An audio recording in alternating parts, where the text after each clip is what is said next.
Hello বন্ধুরা, আশা করি সবাই ভালোই আছো। আজকে আমি তোমাদের একটা দুঃসাহসের রেসিপির গল্প বলবো। নাম হচ্ছে সর ভাজা বা সর পুরিয়া রেসিপি।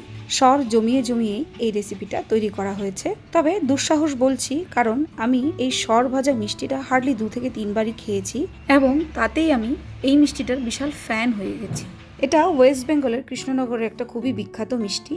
অরিজিন থেকে এই মিষ্টি খাওয়ার ভাগ্য আমার হয়নি, তাই বিভিন্ন রকমের সার্চ করে আমি এই মিষ্টি বানানোর পদ্ধতিটা ট্রাই করেছি এবং প্রথমবারই আমি বিভিন্ন বাধা অতিক্রম করে এই মিষ্টিটা সাকসেসফুলি বানাতে সক্ষম হয়েছি। তাই তোমাদের সাথে এই আনন্দটা আমি শেয়ার করতে চলে এসেছি। রোজ যেভাবে দুধটা গরম করে ওপর থেকে সরের লেয়ারটা আলাদা একটা পাত্রে আমি সরিয়ে রাখি যে মান্থের এন্ডে আমি ঘি তৈরি করব, আজও সেরকম ভাবে এক বাটি সর আমি নিয়ে নিয়েছি। মোটামুটি বড় কাপে 1 কাপ তো হবেই। তবে এই সরটা থিতিয়ে পড়লে তার থেকে আলাদা করে একটু দুধও জমে যায়। সেটাকে আমি আলাদা করার জন্য একটা ছাঁকনিতে সম্পূর্ণ সরটাকে ঢেলে দিই এবং একটা বাটিতে দুধটাকে আলাদা করার জন্য 1 ঘন্টার জন্য সাইডে রেখে দিই। তারপর সরটা মোটামুটি ড্রাই হয়ে গেলে সেটাকে একটা স্টিলের প্লেট, এরকম স্কোয়ার শেপ, যার মধ্যে আমি একটু ঘি মেখে নিয়েছি, সেই প্লেটের মধ্যে আমি সরটাকে একটা স্পুন দিয়ে এইভাবে ছড়িয়ে দিচ্ছি। এই মিষ্টিটা একটু বরফি শেপের হয়, তাই আমি এই স্কোয়ার টাইপের প্লেট নিয়েছি।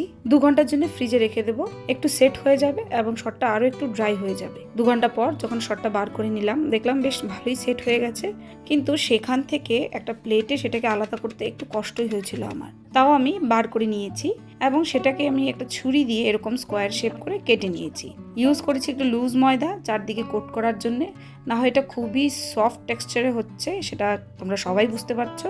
লুজ ময়দা দিয়ে চারদিকে আমি একটু কোট করে দিয়েছি। এতে আমার ছেলেও আমাকে অনেক হেল্প করেছে। তারপর চারদিকে একটু ট্যাপ করে বরফি শেপ দেওয়ার চেষ্টা করেছি।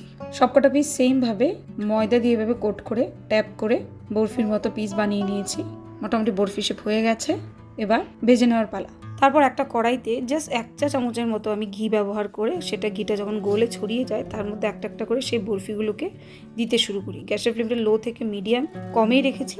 আস্তে আস্তে সেই স্কোয়ার শেপ সরের বরফিগুলো গলতে শুরু করে দেয় এবং সেখান থেকে ঘি ওঠা শুরু হয়ে যায়, মানে ঘির মধ্যে ঘি উঠছে। বুঝতেই পেরেছি এই প্রসেসটা একদমই হবে না সাকসেস, তাই সম্পূর্ণ সরটাকে আবার এই ঘিটা থেকে আলাদা করে নিয়েছি। তারপর একটা বাটিতে নিয়ে নিয়েছি, তার মধ্যে আমি দিয়ে দিয়েছি অল্প ময়দা, গুঁড়ো দুধ, চিনি এবং 1 চিমটে বেকিং সোডা। বা সবকটা উপকরণ ভালোভাবে একটা স্পুন দিয়ে মিশিয়ে আবার সেই স্কোয়ার শেপ প্লেটে, যেখানে আমি অলরেডি একটু লুজ ময়দা ছড়িয়ে দিয়েছি যাতে আমি সেটাকে পরে কাজে লাগাতে পারি আনমোল্ড করার সময়, তার মধ্যে আমি ঢেলে দিলাম সেই সরের মিক্সটা। হাত দিয়ে এরকম ভাবে চেপে চেপে আমি সেট করে দেব। তারপর 2 ঘন্টার জন্য আবার আমি ফ্রিজে রেখে দেবো। আমি আমার ফার্স্ট এক্সপিরিয়েন্সটা তোমাদের সাথে শেয়ার করছি এই রেসিপিতে, যেখানে আমি ফেলিওরও হয়েছি আবার সাকসেসও হয়েছি। 2 ঘন্টা পর দেখাই যাচ্ছে ভালোভাবে সেট হয়ে গেছে এবং একটু শক্তও হয়ে গেছে। এবার মনে হচ্ছে বরফিটা হয়ে গেছে। একটা ছুরি দিয়ে আমি স্কোয়ার শেপ করে কেটে নিয়েছি এবং সেই ছুরিটার সাহায্যে আমি একটা একটা করে বরফির টুকরো এভাবে বার করে নিচ্ছি।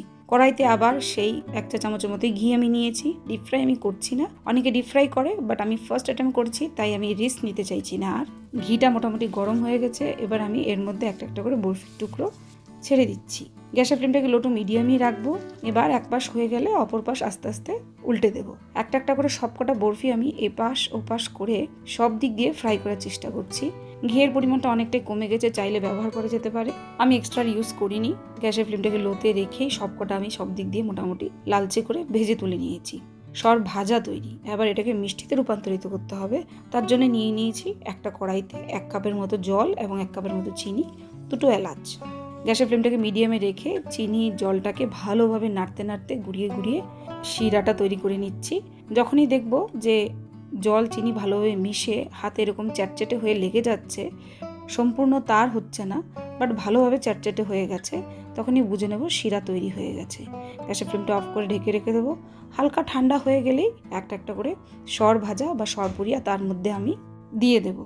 একটা স্পুন দিয়ে শিরাটা সর ভাজাগুলোর উপরে ছড়িয়ে দেবো। তারপর অপর পাশ উল্টে দেবো। মোটামুটি সবকটা সর ভাজা চিনি শিরাতে ভিজে গেলে ঢেকে রেখে দেবো কিছুক্ষণের জন্য, যাতে চিনির শিরাটা ভালোভাবে সোক হয়ে যায়। কিছুক্ষণ পর ঢাকাটা খুললে আমি দেখতে পাবো যে সর পুরিয়াগুলো বেশ ভিজে ডাবল হয়ে গেছে। দেখতেই পাচ্ছ কতটা সুন্দর টেক্সচার এসছে। আমি বলবো এই মিষ্টিটা লাইফে অন্তত একবার ট্রাই করবে ঘরে তৈরি করে নেওয়া। এই রেসিপিটাতে ময়দা বেশি ব্যবহার করলে মিষ্টিটা একদম শক্ত হয়ে যেতে পারে, তাই ময়দার পরিমাণটা অল্প হওয়াটাই বেটার। আমার কাছে আমার এই ফার্স্ট এক্সপিরিয়েন্স এবং অ্যাটেম্পটা সত্যি অসাধারণ লেগেছে। আউটপুটটা কিন্তু সেরা হয়েছে। তাহলে বন্ধুরা, আজকের এই দুঃসাহসের রেসিপিটা তোমাদের কেমন লাগলো আমাকে নিশ্চয়ই জানিও।